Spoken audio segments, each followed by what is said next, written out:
మన ప్రభువును రక్షకుడైన యేసుక్రీస్తు నామములో మీ అందరికీ నా శుభాభివందనాలు.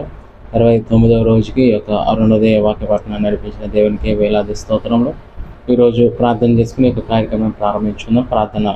సర్వశక్తిమంతుడు, సర్వాధికారి, నిత్య నివాసమైన మా ప్రియ పరలోకపు తండ్రి, నీ నామానికి వందనాలు, స్తోత్రములు ప్రభువా. ఈ యొక్క 29వ రోజు కిందైనా ఈ యొక్క అరుణోదయ వాక్య పఠనాన్ని నడిపించిన విధానికి స్తోత్రము తండ్రి. గత 28 రోజుల ప్రభా మత్తయి సువార్త, మార్కు సువార్త, లూకా సువార్త పూర్తి చేయడానికి ఇచ్చిన కృపకు స్తోత్రములు ప్రభా. ఈ దినము యోహాను సువార్త నుంచి మొదటి అధ్యాయం, రెండవ అధ్యాయం ప్రారంభిస్తుండగా మీ తోడు, మీ సహాయం మాకు అనుగ్రహించమని అడుగుతూ ఈ యొక్క కార్యక్రమం ప్రారంభం నుంచి అంతం వరకు నైనా మీకు కృప, పరిశుద్ధాత్మ సహాయం ద్వారా నడిపించమని అడుగుతూ మా ప్రియుడు రక్షకుడైన యేసుక్రీస్తు నామములో ఈ ప్రార్థన సమర్పిస్తున్నాం తండ్రి, ఆమేన్. యోహాను సువార్త మొదటి అధ్యాయము. ఆది యందు వాక్యము ఉండెను, వాక్యము దేవుని యొద్ద ఉండెను, వాక్యము దేవుడై ఉండెను. ఆయన ఆది యందు దేవుని యొద్ద ఉండెను. సమస్తమును ఆయన మూలముగా కలిగి ఉన్నదేది ఆయన లేకుండా కలగలేదు. ఆయనలో జీవముండెను, ఆ జీవము మనుషులకు వెలుగై ఉండెను. ఆ వెలుగు చీకటిలో ప్రకాశించుచున్నది కానీ చీకటి దాన్ని గ్రహింపకుండెను. దేవుని యొద్ద నుండి పంపబడిన ఒక మనుషుడుండెను, అతని పేరు యోహాను. అతని మూలముగా అందరూ విశ్వసించున్నట్లు అతడు ఆ వెలుగును గూర్చి సాక్ష్యమిచ్చుటకు సాక్షిగా వచ్చెను. అతడు ఆ వెలుగై ఉండలేదు కానీ ఆ వెలుగును గూర్చి సాక్ష్యమిచ్చుటకు అతడు వచ్చెను. నిజమైన వెలుగు ఉండెను, అది లోకంలోనికి వచ్చుచు ప్రతి మనుషుణ్ణి వెలిగించుచున్నది. ఆయన లోకంలో ఉండెను, లోకం ఆయన మూలముగా కలిగెను కానీ లోకం ఆయనను తెలుసుకొనలేదు. ఆయన తన స్వకీయుల వద్దకు వచ్చెను, ఆయన స్వకీయులు ఆయనను అంగీకరింపలేదు. తన్ను ఎందరు అంగీకరించిరో వారందరికీ, అనగా తన నామమందు విశ్వసించున్న వారికి దేవుని పిల్లలగుటకు ఆయన అధికారము అనుగ్రహించును. వారు దేవుని వలన పుట్టినవారే కానీ రక్తము వలనైనను, శరీరీచుల వలనైనను, మనుషేచ్చుల వలనైనను పుట్టినవారు కారు. ఆ వాక్యం శరీరధారియే, కృపాసత్య సంపూర్ణుడుగా మన మధ్య నివసించెను. తండ్రి వలన కలిగిన అద్వితీయ కుమారుని మహిమ వలె మనము ఆయన మహిమను కనుగొంటిమి.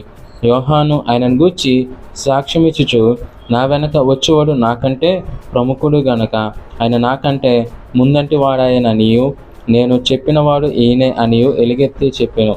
ఆయన పరిపూర్ణతలో నుండి మనమందరము కృప వెంబడి కృప పొందితిమి. ధర్మశాస్త్రము మోషే ద్వారా అనుగ్రహింపబడెను, కృపయు సత్యమును యేసుక్రీస్తు ద్వారా కలిగెను. ఎవడును ఎప్పుడైనాను దేవుని చూడలేదు. తండ్రి రొమ్మునున్న అద్వితీయ కుమారుడే ఆయనను బయలుపరచును. నీవెవడవని అడుగుటకు యూదులు యెరూషలేము నుండి యాజకులను, లేవీలను యోహాను నొద్దకు పంపినప్పుడు అతడిచ్చిన సాక్ష్యం ఇదే. అతడు ఎరుగుననక ఒప్పుకొనెను, క్రీస్తును తానని ఒప్పుకొనెను. కాగా వారు, మరి నీవెవరవు, నీవు ఏలియావా అని అడుగగా అతడు కాననెను. నీవు ఆ ప్రవక్తవా అని అడుగగా కానని ఉత్తరమిచ్చును. కాబట్టి వారు, నీవెవరవు, మమ్ము పంపిన వారికి మేము ఉత్తరం ఇవ్వాలని గనుక నిన్ను గూర్చి నీవేమి చెప్పుకొనుచున్నావని అతన్ని అడిగిరి. అందుకు అతడు, ప్రవక్త అయిన యెషయా చెప్పినట్లు నేను ప్రభు త్రోవ సరళము చేయుడి అని అరణ్యంలో ఎలుగెత్తి చెప్పు ఒక నిశ్శబ్దము అని చెప్పెను. పంపబడిన వారు పరిసయ్యులకు చెందినవారు. వారు, నీవు క్రీస్తువైనను, ఏలియావైనను, ఆ ప్రవక్తవైనను కాని ఎడల ఎందుకు బాప్తిస్మిచ్చుచున్నావని అతనిని అడుగగా యోహాను, నేను నీళ్ళలో బాప్తిస్మిచ్చుచున్నాను కానీ నా వెనుక వచ్చుచున్నవాడు మీ మధ్య ఉన్నాడు, మీరు ఆయనను నెరగరు. ఆయన చెప్పులు వారును విప్పుటకైనను నేను యోగ్యుడను కానని వారితో చెప్పెను. యోహాను బాప్తిస్మిచ్చుచున్న యోర్దాను నదికి అవలనున్న బేతనియలో ఈ సంగతులు జరిగెను. మరునాడు యోహాను యేసును తన యొద్దకు రాగా చూచి, ఇదిగో లోక పాపములను మోసుకొని పోవు దేవుని గొర్రెపిల్ల, నా వెనక ఒక మనుష్యుడు వచ్చుచున్నాడు. ఆయన నాకంటే ప్రముఖుడు గనుక నాకంటే ముందంటి వాడేనని నేనెవరిని గూర్చి చెప్పితునో ఆయనే ఈయన.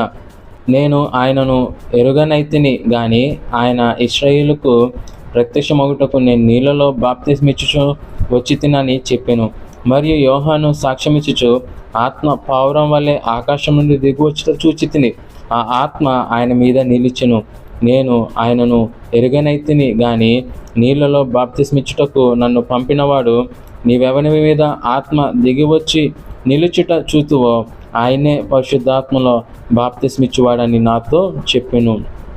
ఈయనే దేవుని కుమారుడని నేను తెలుసుకొని సాక్ష్యం ఇచ్చితున్నా. నేను మరలా యోహానును అతని శిష్యులలో ఇద్దరు నిలుచుండగా అతడు నడుచుచున్న యేసు వైపు చూచి, ఇదిగో దేవుని గొర్రెపిల్ల అని చెప్పెను.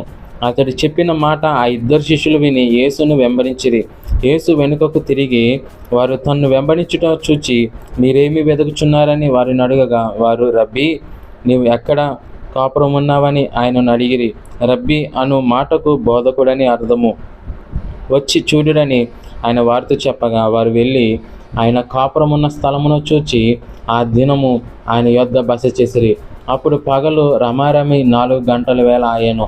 యోహాను మాట విని ఆయనను వెంబడించిన ఇద్దరిలో ఒకడు సీమోను, పేతురు యొక్క సహోదరుడైన ఆంద్రెయ. ఇతడు మొదట తన సహోదరుడైన సీమోనును చూచి, మేము మెస్సయ్యను కనుగొంటిమని అతనితో చెప్పి యేసునొద్దకు అతన్ని తోడుకొని వచ్చెను. మెస్సయ్య అను మాటకు అభిషిక్తుడని అర్థము. యేసు అతని వైపు చూచి, నీవు యోహాను కుమారుడైన సీమోనువు,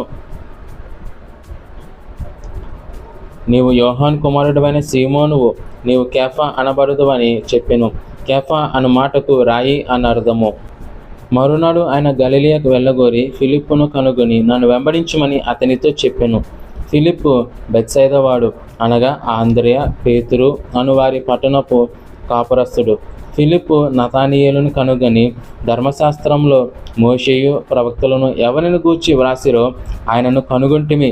ఆయన యోసేపు కుమారుడైన నజరేయుడగు యేసు అని అతనితో చెప్పెను.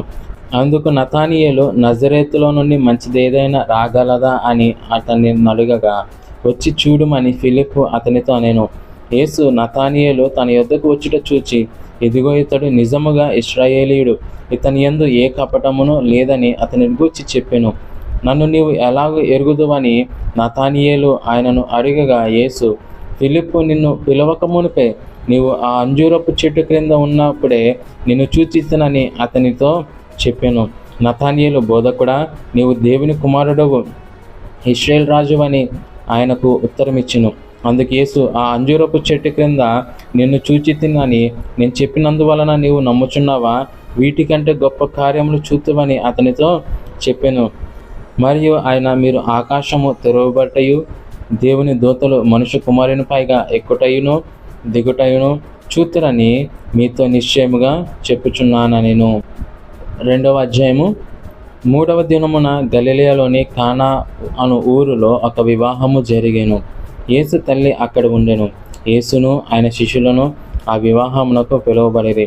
ద్రాక్షరసం అయిపోయినప్పుడు యేసు తల్లి వారికి ద్రాక్షరసం లేదని ఆయనతో చెప్పగా, యేసు ఆమెతో, అమ్మా, నాతో నీకేమి పని? నా సమయం ఇంకనూ రాలేదనెను. ఆయన తల్లి పరిచారకులను చూచి ఆయనను, మీతో చెప్పినది చేయుడనెను. యూదులు శుద్ధీకరణ ప్రకారము 2-3 తూములు పెట్టి 6 రాతి బాణలను అక్కడ ఉంచబడి ఉండెను. యేసు ఆ బాణలను నీళ్లతో నింపుడని వారితో చెప్పగా, వారు వాటిని అంచుల మట్టుకు నింపిరి. అప్పుడైన వారితో, మీరిప్పుడు ముంచి విందు ప్రధాని యొద్దకు తీసుకొని పొండని చెప్పగా, వారు తీసుకొని పోయిరి. ఆ ద్రాక్షరసము ఎక్కడి నుండి వచ్చినో ఆ నీళ్లు ముంచి తీసుకొని పోయిన పరిచారకులకే తెలిసినది కానీ విందు ప్రధానికి తెలియకపోయిన గనుక, ద్రాక్షరసమైన ఆ నీళ్లు రుచి చూచినప్పుడు ఆ విందు ప్రధాని పెండ్లి కుమారుని పిలిచి, ప్రతివాడును మొదట మంచి ద్రాక్షరసం పోసి జనులు మత్తుగా ఉన్నప్పుడు జప్పు రసము పోయును. నీవైతే ఇది వరకును మంచి ద్రాక్షరసం ఉంచుకొని ఉన్నావని అతనితో చెప్పెను. గలిలయలోని కానాలో యేసు ఈ మొదటి సూచక్రియను చేసి తన మహిమను బయలుపరచెను. అందువలన ఆయన శిష్యులు ఆయన యందు విశ్వాసముంచిరి. అటు తర్వాత ఆయనయు, ఆయన తల్లియు, ఆయన సహోదరులను, ఆయన శిష్యులను కపెర్నహూమునకు వెళ్ళి అక్కడ కొన్ని దినములుండిరి. యూదుల పస్కా పండుగ సమీపింపగా యేసు యెరూషలేమునకు వెళ్ళి దేవాలయంలో ఎడ్లను, గొర్రెలను, పావురములను అమ్మువారును, రూకలు మార్చువారును కూర్చుండుట చూచి త్రాళ్లతో కొరడాలు చేసి గొర్రెలను, ఎడ్లన్నిటినీ దేవాలయంలో నుండి తోలివేసి రూకలు మార్చువారి రూకలు చల్లివేసి వారి బల్లలు పడద్రోసి పావురములు అమ్మువారితో, వీటిని ఇక్కడ నుండి తీసుకొని పొండి, నా తండ్రి ఇల్లు వ్యాపారపు టిల్లుగా చేయకూడదని చెప్పాను. ఆయన శిష్యులు, నీ ఇంటిని గూర్చిన ఆసక్తి నన్ను భక్షించుచున్నదని వాయబడినట్టు జ్ఞాపకము చేసుకునేది.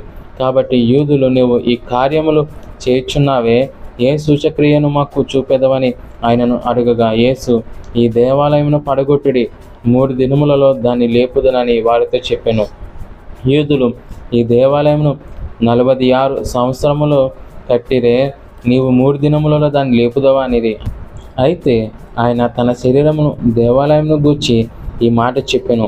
ఆయన మృతులలో నుండి లేచిన తర్వాత ఆయన ఈ మాట చెప్పెనని ఆయన శిష్యులు జ్ఞాపకము చేసుకుని లేఖనమును యేసు చెప్పిన మాటను నమ్మిరి.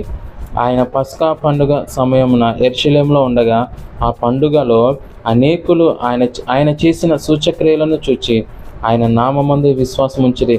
అయితే యేసు అందరినీ ఎరిగినవాడు గనుక ఆయన తన్ను వారి వశము చేసుకొనలేదు. ఆయన మనుషుని అంతర్యమును ఎరిగినవాడు గనుక ఎవడను మనుషుని గూర్చి ఆయనకు సాక్ష్యమియ్య నక్కర్లేదు. దేవుడు యొక్క వాక్యమును దీవించి ఆశీర్వదించునుగాక. ఆమేన్. ప్రార్థన చేసుకుని యొక్క కార్యక్రమం ముగించుకుందాం. మమ్మల్ని మిక్కిలిగా ప్రేమించిన మా ప్రియ పరలోకపు తండ్రి, నీ నామానికి వందనాలు దేవా. ఈ యొక్క 29వ రోజున ప్రభు యోహాను సువార్త 1వ అధ్యాయం 2వ అధ్యాయం చదవడానికి ఇచ్చిన కొరకు స్తోత్రము తండ్రి. ఈ దినమంతా మేము చేస్తున్న ప్రయత్నంలో, పనుల్లో, అన్ని విషయాల్లో మాకు తోడు సహాయం దయచేసి తిరిగి రేపు ఉదయము అరుణోదయ వాక్యపట్నంలో మళ్ళీ మేము అందరం కలుసుకున్న కొరకు మాకు అందరికీ విషయం మా ప్రియ రక్షకుడైన యేసుక్రీస్తు నామములో ఈ ప్రార్థన సమర్పిస్తున్నాం తండ్రి. ఆమేన్. మీ అందరికీ నా వందనాలండి.